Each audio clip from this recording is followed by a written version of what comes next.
మనందరం స్కూల్లో చదువుకునేదొకటుంది. భారతదేశానికి స్వాతంత్ర్యం అహింసతోనే వచ్చిందని. కాని నిజంగా కథంతేనా? ఈ వాదనను సవాలు చేసే మరో కథ కూడా ఉంది. అదే సుభాష్ చంద్రబోస్ కథ. ఈరోజు మనం కొన్ని ఆసక్తికరమైన ఆధారాలతో ఈ మరో కోణాన్ని విశ్లేషిద్దాం. సరే, ఈరోజు మనం ఏం చూడబోతున్నామంటే, ముందుగా అసలు బ్రిటిష్ వాళ్ళు ఇండియాను ఎందుకు వదిలివెళ్లారు అనేదానిపై ఓ షాకింగ్ వాదన చూద్దాం.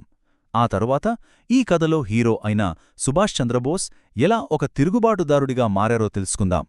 కెరీర్ను పక్కన పెట్టి దేశాన్ని ఎలా ఎంచుకున్నారు, గాంధీతో ఆయనకు ఎందుకు విభేదాలు వచ్చాయి అనేవి కూడా చూస్తాం. ఇక చివరగా ఆయన కట్టిన సైన్యం బ్రిటిష్ సామ్రాజ్యంపై నిజంగానే చివరిదెబ్బ కొట్టిందా అనే విషయాన్ని పరిశీలిద్దాం. అయితే ఈ కథను మనం మొదటినుంచి కాకుండా కాస్త రివర్స్లో మొదలుపెడతాం. ఈ ప్రత్యామ్నాయ వాదనకు బలాన్నిచ్చే ఒక కీలకమైన వ్యక్తి చెప్పిన మాటలతో. ఆ వ్యక్తి ఎవరో కాదు, స్వయంగా భారతదేశానికి స్వాతంత్ర్యం మంజూరు చేసిన బ్రిటిష్ ప్రధానమంత్రే. అసలు ప్రశ్నే ఇదే: బ్రిటిష్ వాళ్ళు నిజంగా మన దేశాన్ని ఎందుకు విడిచిపెట్టారు? మనం అనుకుంటున్నట్టు కేవలం అహింసా ఉద్యమాల వల్లేనా, లేక తెర వెనుక మనకు తెలియని మరో బలమైన కారణముందా? ఇదిగోండి, ఈ మాటలన్నది ఎవరో కాదు, స్వయంగా బ్రిటిష్ ప్రధాని క్లెమెంట్ అట్లీ. ఆయనేమంటున్నారంటే, సుభాష్ చంద్రబోస్ కార్యకలాపాల వల్ల భారత సైన్యంలో, నౌకాదళంలో బ్రిటిష్ రాణి పట్ల విధేయత తగ్గిపోయింది. అదే మేం ఇండియన్ వదిలి వెళ్లడానికి ప్రధాన కారణమంటున్నారు. అంటే చూడండి, గాంధీగారి అహింసోద్యమం కన్నా బోస్ రాజేసిన ఈ తిరుగుబాటు నిప్పుకే బ్రిటిష్ వాళ్లు ఎక్కువ భయపడ్డారని ఈ వాదన చెబుతుంది. మరి అంతలా బ్రిటిష్ సామ్రాజ్యాన్ని గడగడలాడించిన ఆ వ్యక్తి ఎవరు? ఆయన ప్రయాణం ఎలా మొదలైంది? ఇప్పుడు చూద్దాం. బోస్ బాల్యమంతా చదువే. కాని ఆయనలో ఒక తిరుగుబాటు లక్షణం మొదట్నుంచి ఉంది. పట్టుదలైతే మామూలుగా ఉండేది కాదు. ఉదాహరణకు, స్కూల్లో తోటి పిల్లలు నీకు బెంగాలీ సరిగ్గా రాదు అనే ఆట పట్టిస్తే ఆయన దాన్ని ఛాలెంజ్గా తీసుకుని పట్టుబట్టి నేర్చుకుని ఏకంగా ఆ క్లాస్కే టాపర్గా నిలిచారు. ఆ పట్టుదలే ఆయన్ని ముందుకు నడిపింది. కేవలం తిరుగుబాటు చేస్తే సరిపోదు కదా, దానికి ఒక ఆశయం, ఒక దిశ ఉండాలి. ఆ దిశను ఆయనకు స్వామి వివేకానంద బోధనలు చూపించాయి. దేశసేవ కంటే మించిన మార్గం లేదని ఆయన బలంగా నమ్మారు.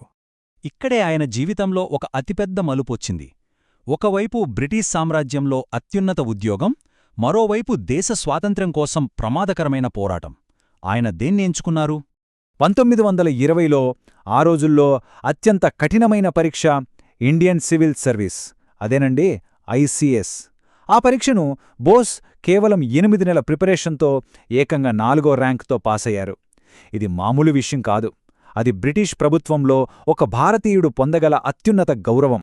మరి అంత పెద్ద అవకాశం చేతిలో ఉండగా దాన్నెందుకు వదులుకున్నారు? అధికారం, హోదా అన్నీ కాళ్ల దగ్గరకు వస్తున్నప్పుడు ఎవరైనా ఎందుకు వద్దంటారు? దానికి సమాధానం ఆయన తన అన్నయ్యకు రాసిన ఒక లెటర్లో ఉంది. ఆయన లాజిక్ చాలా సింపుల్. నేను ఎవరినైతే ఈ దేశం నుంచి తరిమికొట్టాలని పోరాడుతున్నానో వాళ్లకిందే నేను ఉద్యోగం ఎలా చేయగలను అని ప్రశ్నించుకున్నారు. అది ఆయనకు నచ్చలేదు. అందుకే వ్యక్తిగత ప్రతిష్టనిచ్చే సివిల్ సర్వీస్ను కాదని దేశ విముక్తి కోసం జాతీయ సేవను ఎంచుకున్నారు. 1921లో ఉద్యోగానికి రాజీనామా చేసి నేరుగా స్వాతంత్ర్యోద్యమంలోకి అడుగుపెట్టారు. సరే, భారతదేశానికి తిరిగొచ్చారు, ఉద్యమంలో చేరారు. కాని ఇక్కడ ఆయనకు మరో పెద్ద సవాలు ఎదురైంది. అప్పటికే స్వాతంత్ర్యోద్యమాన్ని నడిపిస్తున్న మహాత్మా గాంధీకి, బోస్కి మధ్య సైద్ధాంతికంగా అస్సలు పొసగలేదు. ఇక్కడ తేడా చాలా స్పష్టంగా ఉంది.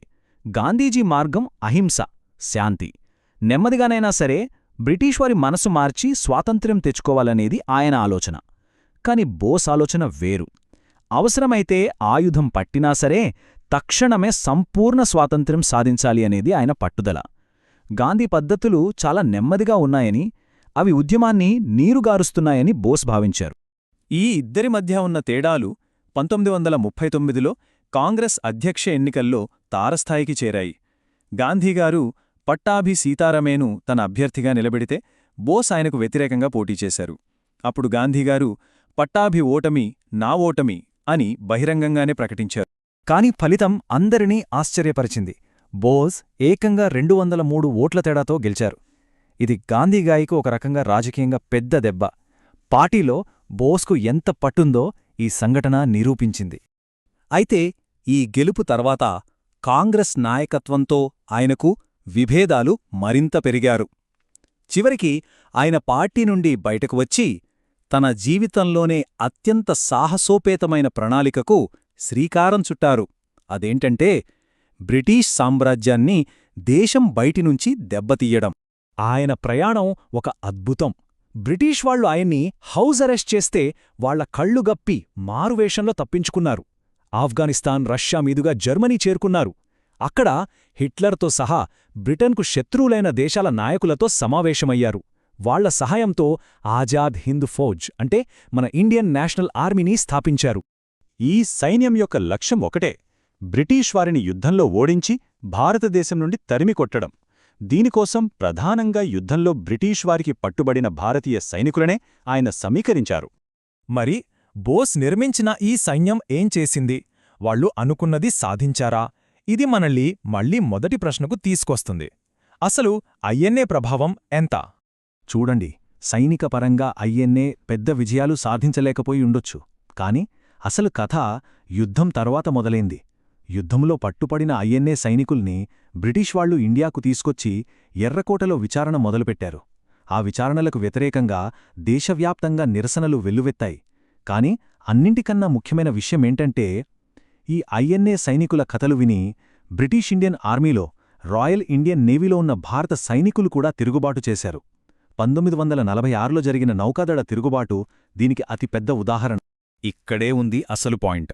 బ్రిటిష్ వాళ్లు మన ప్రజల నిరసనలను అణిచివేయగలరు, కాని వాళ్ల సామ్రాజ్యానికి పునాది అయిన భారత సైన్యమే ఎదురుతిరుగుతే వాళ్లు ఏమీ చెయ్యలేరు.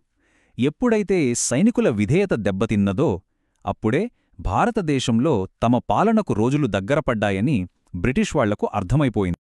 సో మనం చూసిన ఈ కథనం మనకు తెలిసిన స్వాతంత్ర్య పోరాట చరిత్రకు భిన్నమైన ఒక కోణాన్ని చూపిస్తోంది. ఇది మన ముందు ఒక ప్రశ్ననుంచుతోంది. చరిత్రలో ఎవరి కథ చెప్పబడుతోంది? ఎవరి కథ మరుగున పడిపోతోంది? దీని గురించి ఆలోచించాలి.